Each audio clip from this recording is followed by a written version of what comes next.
Mar 11, 2019, 03:52 p.m. EDT, 3:55, 9:57 views.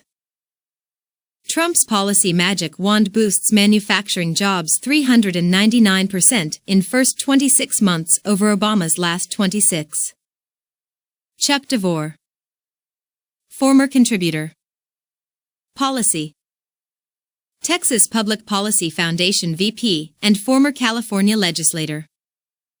This article is more than 2 years old. Tweet this. Trump's pro-growth policies appear to be all the magic the manufacturing sector needed. Associated Press. During the 2016 presidential campaign, Donald Trump consistently promised to revive America's manufacturing economy. Trump's focus on manufacturing brought out high-profile critics who scoffed at the notion. President Obama notably said in June 2016 that manufacturing jobs are just not going to come back.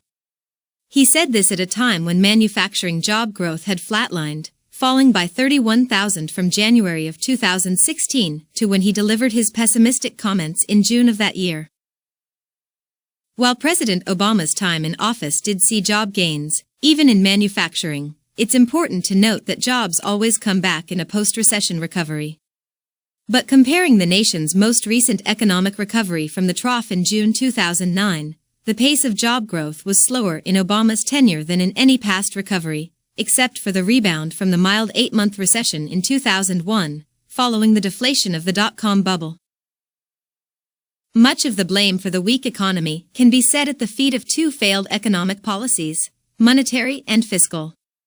From the reliance on the Federal Reserve's easy money, $4.5 trillion of quantitative easing, to the Troubled Asset Relief Program, TARP, started under President Bush to Obama's Cash for Clunkers program, the post-2009 recovery was marked by government intervention at levels not seen since the Great Depression 70 years earlier. Furthermore, with federal regulatory activity at historic highs under President Obama, investors were scared off from making long-term commitments. As a result, much of the Federal Reserve's easy money sat safely on the sidelines. As the shock was settling in less than 3 weeks after Trump's election, Paul Krugman, a New York Times columnist and economist, said of President-elect Trump's manufacturing jobs promises, "Nothing policy can do will bring back those lost jobs. The service sector is the future of work, but nobody wants to hear it."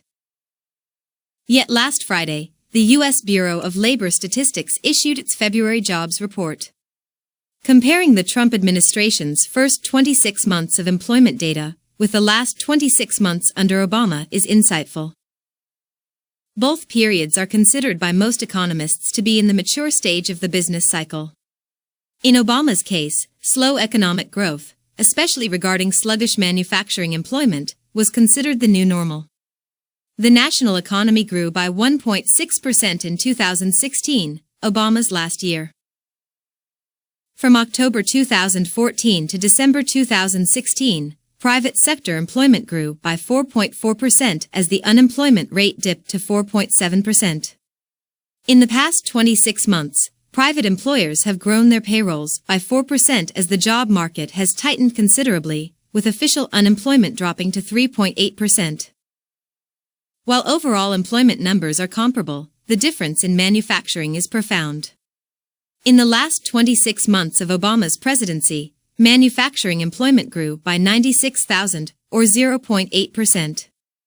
In Trump's first 26 months, manufacturers added 479,000 jobs, or 3.9%, 399% more jobs than Obama's record. Is it any wonder that President Obama derided then-candidate Trump for needing a magic wand to deliver on his manufacturing jobs promise?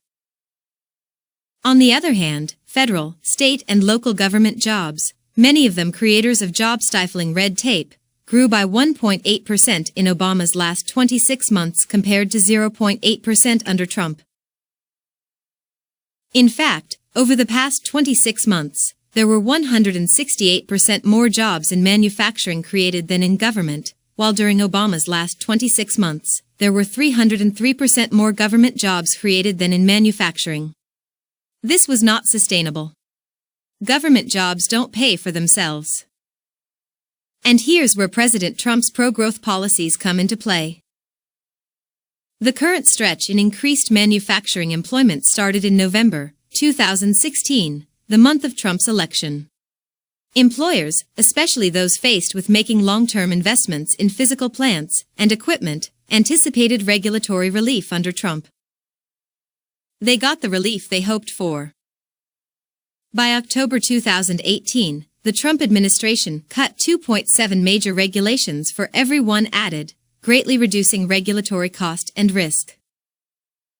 In addition, the tax cuts signed into law in December 2017 not only reduced corporate tax rates, encouraging investment, they also incentivized U.S.-based multinational corporations to bring home profits held overseas. In the first 9 months of 2018, these firms repatriated $571.3 billion, money needed for job-creating investment at home, but had been held in foreign countries, because America had the highest corporate tax rate in the industrialized world. Trump's pro-growth policies appear to be all the magic the manufacturing sector needed.